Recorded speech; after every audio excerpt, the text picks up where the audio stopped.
Oh, they're coming for your gold. Can't touch this. That's right. Can't touch this. Surely not going to touch mine, I'll tell you that. So today we're going to be talking about gold confiscation and everything you need to know about it. So let's first talk about where this fear comes from. And that would be the Gold Confiscation Act of 1933. Now, the U.S. government, of course, under Franklin Roosevelt at the time, required citizens to exchange gold bullion, coins, certificates, all of that, for U.S. currency as a part of the New Deal. I mean, could you imagine that? I don't know if maybe just times are different now, but I'll be damned if someone's going to tell me that I'm required to exchange my gold, whether coins, bars, or anything else, for their currency. That's like saying, hey, you give me your bag of gold and I'll give you this bag of shit. Yeah, not going to happen. First things first, right? What gold? Sorry, buried some, forgot where it is. My dog also ate a little bit. I lost some in a boating accident, and then all the rest that I kind of stupidly show in my YouTube videos, yeah, I got robbed on my way back to the safe the other day. My gold is gone. See, I just wouldn't see that going too well in today's age. You know, technology has changed so much since then, and the stacker community is pretty well educated compared to what people were back then. I mean, you gotta think, back in 1933, there was a lot less ways to get educated, and of course, they didn't really have that community aspect that is present today. Anyways, so this confiscation, it was formally executed through Executive Order 6102. And it was primarily driven by the need to combat the severe banking crisis that happened during the Great Depression. And yes, they did have a fancy executive order with a fancy number attached to it. Now, could you imagine this guy over here, I'm about to show you, creating an executive order and coming for your gold? Because if you could take care, if you were a quartermaster, you can sure and hell take care of running a, department store thing, where in the second floor of the ladies' department or whatever, you know what I mean? I would drop kick his goddamn dentures right out his mouth. Now, the reason this executive order was put in place was because of the widespread economic hardship that came from the Great Depression. I mean, there was massive unemployment, there was failing businesses, of course, tons of banks failing. And all this meant a loss of confidence in the financial system. So, of course, people flocked to the real money, gold.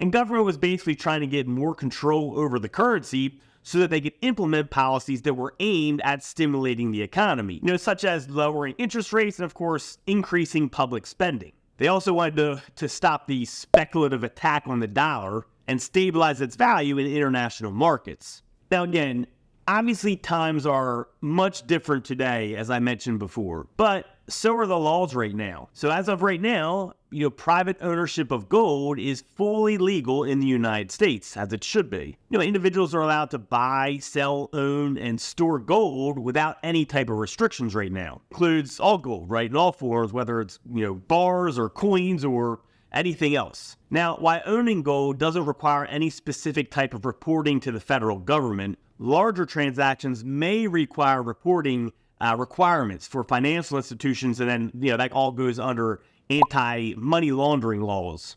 For example, cash transactions exceeding $10,000 need to be reported to the IRS. But we cover all of the tax laws and gold in another video. That's why you need to subscribe. So obviously there's not laws in place for confiscation like there was in 1933. But, that's kind of the point of why we had this video, is a lot of people fear that it will happen again. People, of course, fear that there's going to be an event or like a major economic collapse or severe financial crisis where the government will take extreme measures and do something like a gold confiscation again. Now, these fears are usually linked to scenarios involving hyperinflation, right?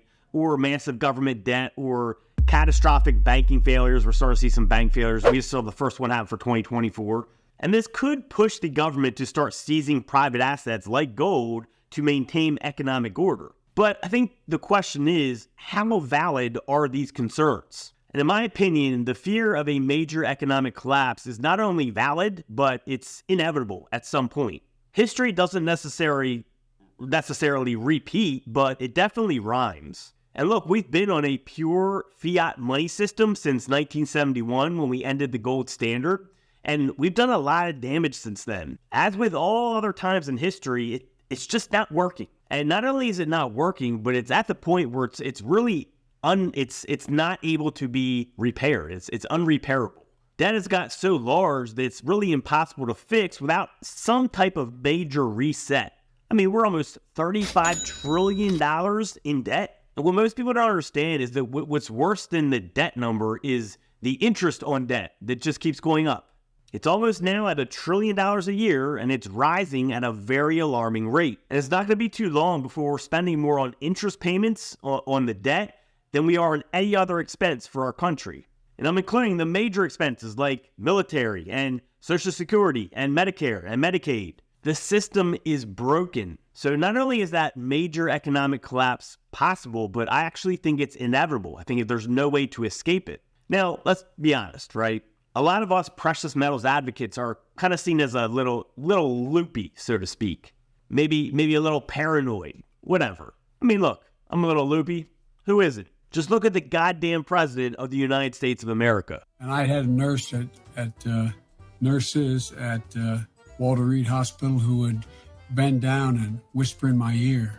Wow. And go home and get me pillows. They would make sure they'd actually, probably nothing ever taught in, you can't do it in the COVID time, but they'd actually breathe in my nostrils to make me move. Are you kidding me? There's actually people who voted for that guy. And supposedly enough people that he actually won the election. Supposedly. And I'm not even into politics like that, but come on, America. Really? So yeah, the precious metals community is definitely seen as a little loopy and a little paranoid, but are we really loopy and paranoid, or maybe are we just a little more educated than the average Joe? Because usually it's those people who call us loopy that know absolutely nothing about the history of money and precious metals. Like, zero clue. Like, they couldn't even tell you what fiat currency is. They have no idea how the banking system works. They have no idea that there was a Gold Confiscation Act in 1933. So my question to those people would be, are we crazy or are you uneducated? Now, do I think that we'll ever have to worry about gold confiscation again? I think I would be an idiot to say that it wasn't a possibility. But I do think it's less of a possibility than it was in 1933. But with that said, I do think it's possible. I wouldn't be surprised if they attempted something along those lines. But I just think our technology has increased so much in the past 90 years that it would make it a lot harder today than it was back then.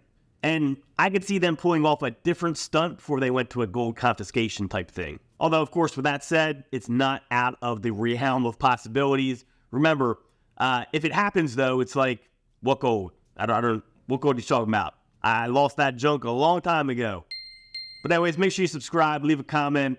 Let me know your thoughts on this. What do you think would happen? What's your thoughts on the whole gold confiscation thing? Will it ever happen again? Are you worried about it happening? What's your thoughts on it? Also, subscribe. Talk to you soon.